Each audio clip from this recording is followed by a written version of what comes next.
Itong fracture na ito, mabigat to. Because ang nasa taas sa Congress, tambalos-los, pati ang presidente, they're now trying to be in cahoots. They would attempt to change the Constitution. Diyan na magulo dyan talaga dyan. And to make Martin from Speaker mag-transition to si Martin mag-transition to Speaker to the parliamentary Prime Minister. Under STP. Ceremonial President na lang si Marcos. So what's your reaction for the possible... Once upon a time, I was president. Now, I could just imagine what will happen to my country if things go awry. Ganyan na. So, hindi manggaling sa akin. It's been sorry. Kung ang tao na mayor ang pupunta at mag-alsa. So, I will take my cue from the military. Kung sabihan nila na they will take this step, I will support it. Sige, Mayor, samahan mo kami, magpunta tayo doon sa tignan nating records. We will ask. Tapos ganun. I will follow. The right to be heard, the right to be informed. Importante yan. Constitutional provision yan. Mr. General sa military. And the right of the people to seek redress of grievance. Kayo lang ang makabigay niyan ngayon. The right of information, you protect that right and allow us to use it. And we are seeking for redress of grievance of the abuses of government. Huwag na lang yung dalawang babae na alam ni Marcos na si Lagdamillo durugista. Alam ni Lagdamillo na durugista. Magkasama yan sila sa hit-hitan. So, another appropriate question would be, yung ito with sincerity, kayo bang mga military pati police, would you still continue to support a drug addict? Alam ninyo kung tanong lang yung Presidential Security Command, puro military man yan. You did not go far. Yang mga tao ninyo sa military.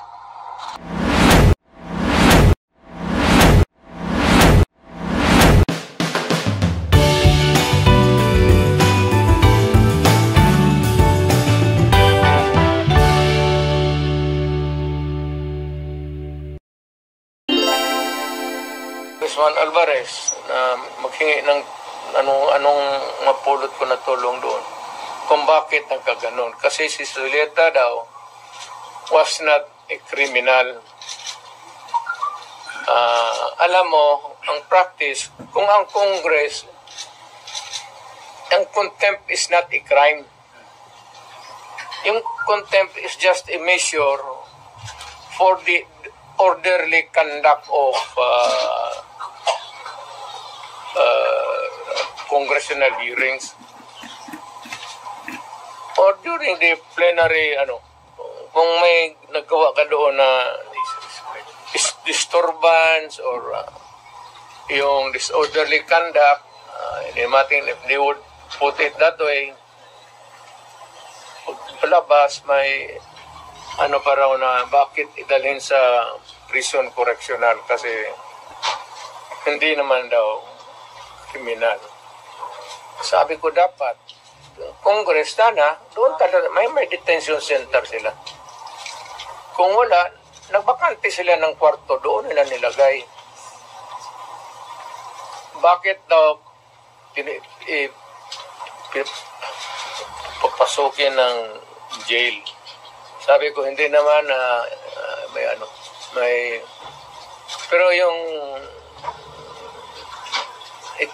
yung mga pagubo are sporting wound in their hearts.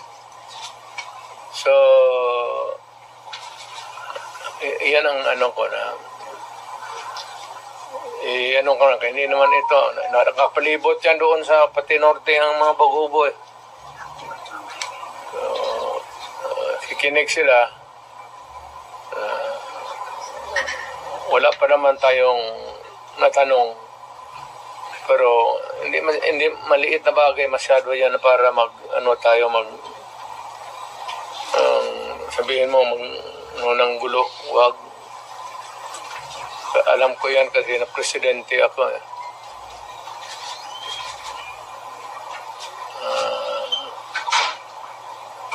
Yun lang, hindi ako magdagdag kasi i-reserva ko muna yung akin.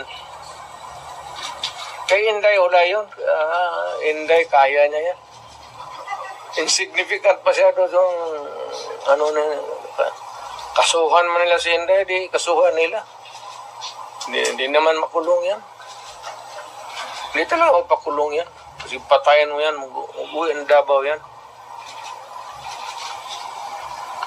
Wala yan. Hindi ako I'm more concerned doon sa kaso ni Zulaika. Kasi she might have suffered a heart attack. Kasi yung pain sa likod pag too severe. Pag ang heart attack kasi the symptom can start sa yung masakit masyado tapos nagsusuka ka. Heart attack yan. Hindi ko makain eh.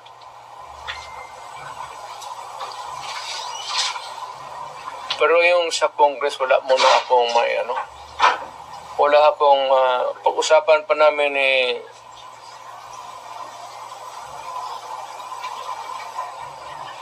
how not to, pinag-usapan namin ngayon Martin Delgra, pati puro man kami abogado, is how not to destroy a republic.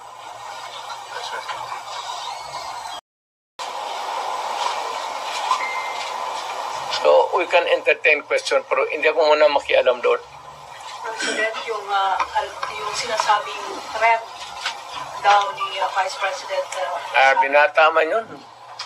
Ako, utro rin itong PSG pati. Siyempre, pagka ganong init ng, sino ba naman hindi mag-init ng ulo eh? Alam mo si Inday.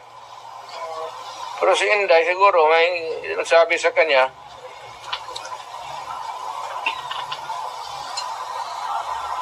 so, who is spicier? You or Inday? ano? Sinong mas isog sa inyo? Ikaw o si Inday? Yun ako, isog. Yung lang mag-movement ng isog.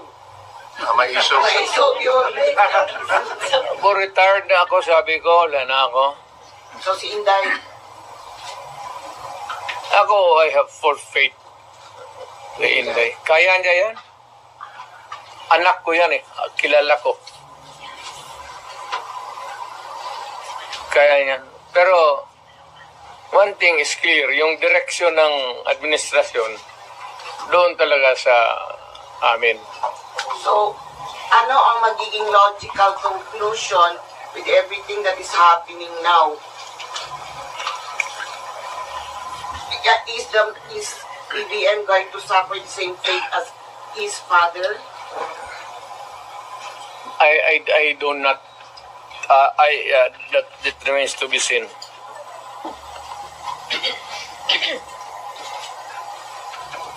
Mayor, is it not a good idea for Vice President Sara to just answer the questions that are being posed by the... Nag-a-answer nga ng question sila eh. Yung quad man hanggang sira. Yung how did she see... Yes, pina-explain nga niya muna yung niya.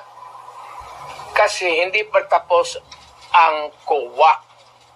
Kaya niya sinulatan na huwag mag-entertain magkuha ng papel kasi yung documents are with COA.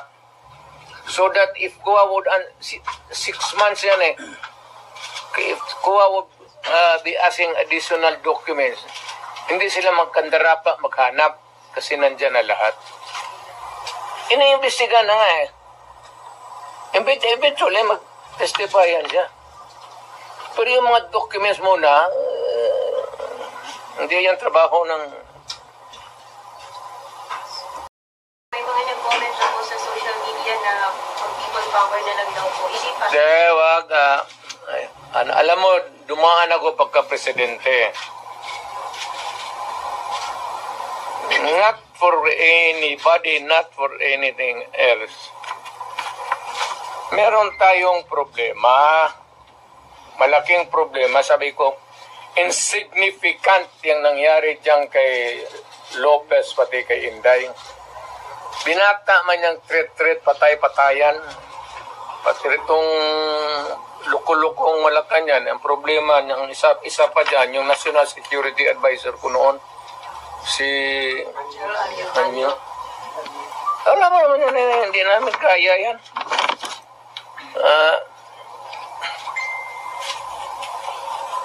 Sino naman nila ipalabas na palalabasin mayor na nagnakaw ng pera si Vice. wala pa nga audit eh. Gusto na nila palabasin ganon. Tama yung kay Inday. Because according to her, sabi ni, pasensya ka na dyan, kaya ikaw yung forerunner sa presidency. Gusto ata na ni Martin maging presidente. So, hindi naman masama. Kaya ayaw ko magsalita because everybody has the right to dream. If Inday wants to be also, she can also dream. So wala tayong dyan. Ang tingin ko ang mas mabigat na problema na dapat malaman ng Pilipino is nag-hemorrhage ang country.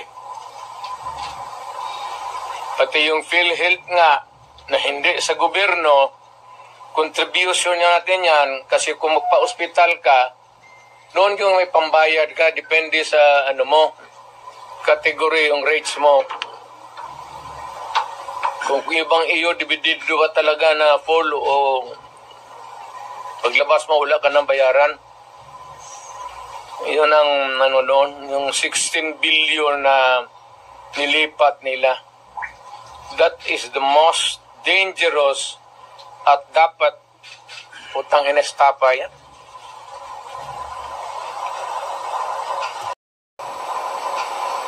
Government malverse the money of the people. Ginamit mo yung pera ng and even Congress cannot do that. Trust fund yun eh. Galing inyo yun. Ako pati akin. Contribution yun natin para pag nagkasakit ka ng cancer, uterus, may pang-opera ka.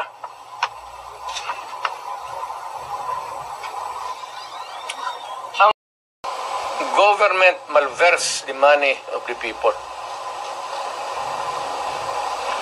Ginamit mo yung pera ng and even Congress cannot do that. Trust fund yun eh. Galing inyo yun. Ako pati akin.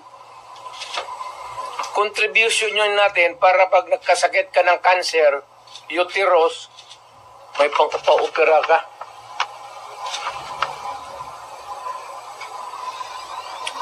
Ang nawala ang ating PhilHealth funds natin lahat was about 8.9 billion 89 billion.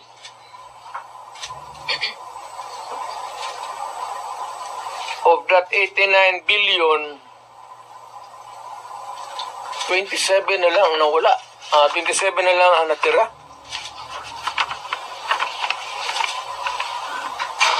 Paano yan? Hindi man maano ng Kongreso. Ang atin is, bakit nila pinakialaman?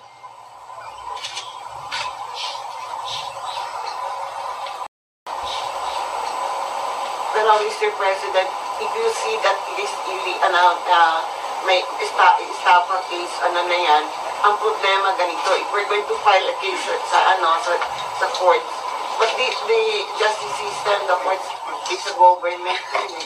No, the court ang pumapasok ang Supreme Court.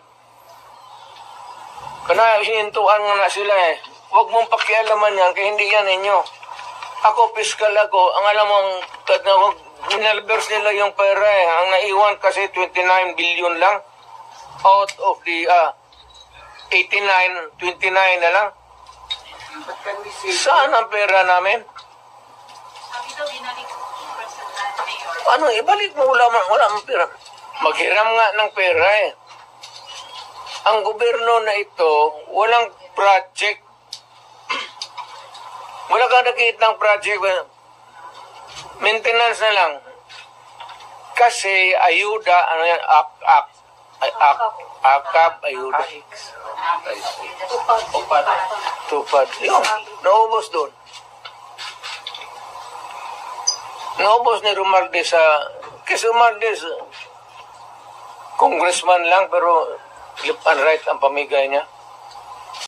Oh, may tag 5 mil kayo ngayon. Nakita ko sa CCTV kagabi. Pera natin. Sus Maria Joseph Ginoo Romualdez, oy. Nangawa ka naman sana sa amin.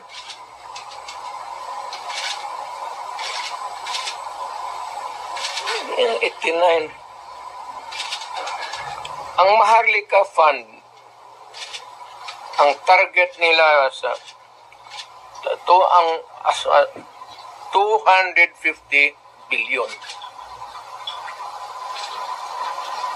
Kinuna nila ang GSIS ng 62.5 billion.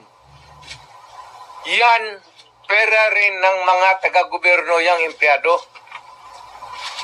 Kami sa namin. Sa mga trabahante yan, mag-housing loan ka, ito, kinuha, binigay para ayuda. Ang mga membro na ito, hindi na makaloon, enrollment ng mga bata, mahirapan sila nito kasi magkakaroon ito ng anomaly sa flow ng